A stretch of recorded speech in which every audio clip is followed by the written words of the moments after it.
Hanoï, le carrefour de l'ancienne rue Paul Bert et du Petit Lac, à l'heure de la sortie d'usine. Pas une seule voiture, mais beaucoup de vélos sur lesquels se déplace lentement, machinalement la foule des travailleurs, dans une régularité impressionnante.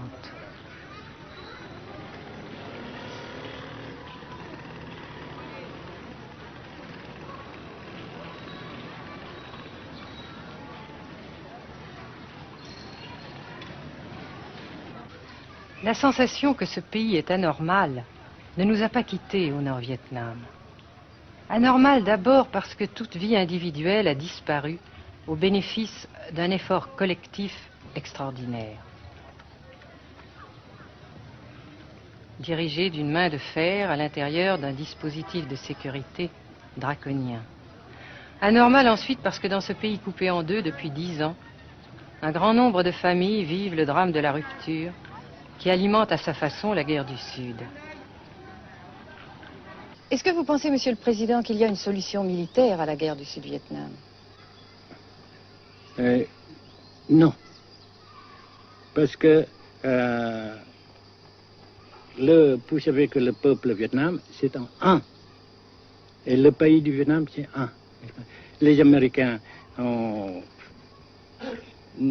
fait une guerre d'agression, comme qui dit, c'est une guerre non déclarée. Et, comme vous savez aussi, vous avez pu lire dans la presse, n'est-ce pas, mondiale, que plus la guerre prolonge, plus les Américains et leurs valets, n'est-ce pas, comment dire ça,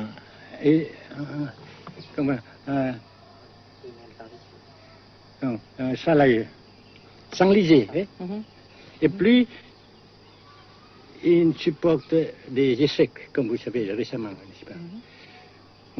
Par conséquent, la guerre ne peut pas durer éternellement.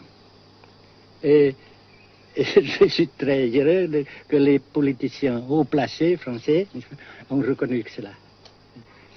Vous pensez que le général de Gaulle pourrait en quelque sorte, à un certain moment, arbitrer le conflit? Arbitrer, qu'est-ce que vous comprenez par le mot arbitraire? Nous ne sommes pas des équipes de football. Mais au-delà des accords de Genève, si je ne me trompe, une idée du général de Gaulle est la neutralisation de tout le sud-est asiatique. Est-ce que c'est une idée qui vous semble intéressante? Comme j'ai déjà dit quelquefois, c'est une idée intéressante. Mais ça dépend encore une fois de la volonté de ces peuples et la manière comment on procède à réaliser. C'est une grande question, n'est-ce pas? Et je ne peux pas dire que je suis d'accord. Et je ne dis pas que je ne suis pas d'accord, n'est-ce pas? Mais parce que vous dites par exemple fleurs. Fleurs, il y a beaucoup de sortes de fleurs. Il y a des roses, et des blanches, des rouges, etc. Et il y a qui sont bons et d'autres qui ne sont pas bons. Mais on dit fleurs. Monsieur le Président, nous avons constaté avec chagrin qu'au cours de notre voyage au Nord-Vietnam, que l'influence française était devenue à peu près inexistante dans votre pays. Les moins de 25 ans ne comprennent plus du tout le français.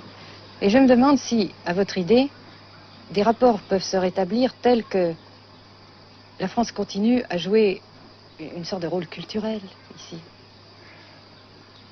Avec la France surtout et avec tous les autres pays. Nous voulons avoir une coopération amicale, culturelle, économique, etc.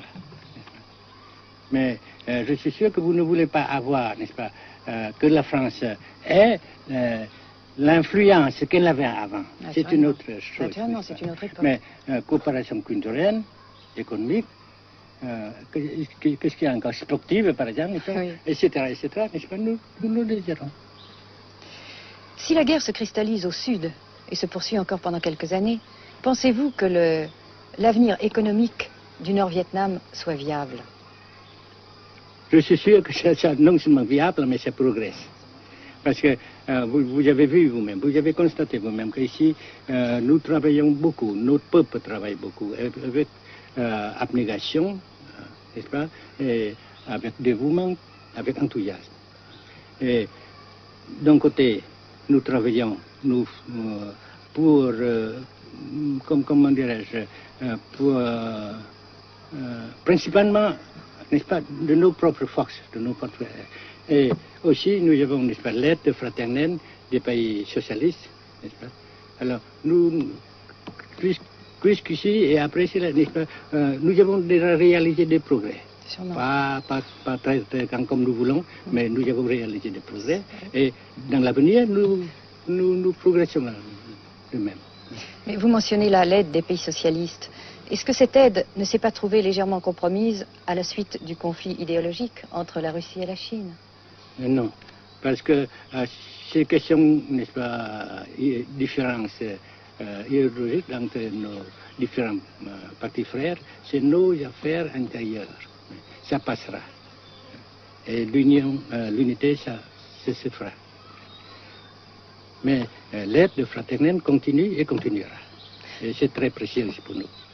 Bien sûr. Mais certains ont l'impression chez nous, Monsieur le Président, que le Nord-Vietnam se trouve actuellement assez isolé, asphyxié même, et que politiquement, il pourra difficilement éviter de devenir une sorte de satellite de la Chine. Qu'est-ce qu'on peut répondre à cela?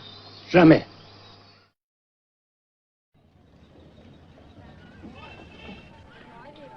À Hanoï, la vie continue, malgré les alertes, malgré l'évacuation de plus de la moitié des habitants. Les petits magasins de la rue de la Soie sont pour la plupart fermés. Seule la trêve du Tet et ses fêtes de famille devaient redonner pour quelques jours un peu d'animation à la ville, avec la traditionnelle branche de pêcher en fleurs, symbole du nouvel an lunaire et du printemps tonkinois. La trêve, malheureusement, ne fut qu'un espoir déçu.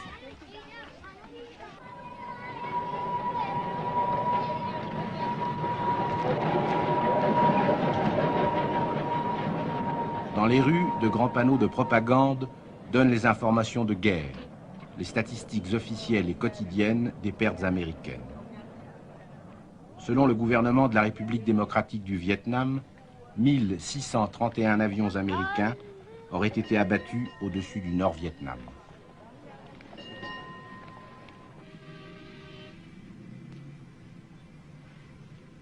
Le grand pont d'Oumer, construction métallique de 2 km de long à la sortie nord-est de Hanoï, assure toujours la traversée du fleuve Rouge. Sa sauvegarde est capitale. La défense antiaérienne du Vietnam, tant redoutée par les pilotes américains, dispose de nombreuses fusées solaires de fabrication soviétique. C'est la première fois que nous pouvons vous les montrer.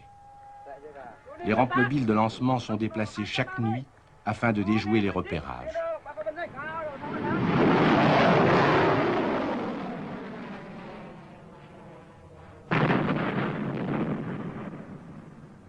Selon les milieux officiels de Hanoï, 54 avions de l'US Air Force auraient été abattus en 1966 par la seule défense antiaérienne de la capitale.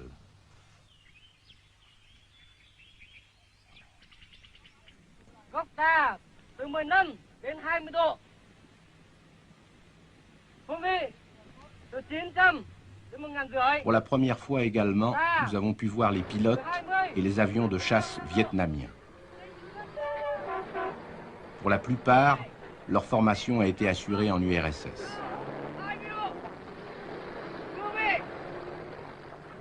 L'état-major des forces aériennes du Vietnam se défend d'utiliser des pilotes ou des spécialistes étrangers. Les MiG-17 et 21 participent de plus en plus nombreux à la défense du Nord-Vietnam. Les résultats des combats aériens sont mal connus et contradictoirement mentionnés dans les communiqués vietnamiens ou américains. Le général Vo Nguyen Giap, ministre de la Défense, a répondu à nos questions concernant le point de la situation.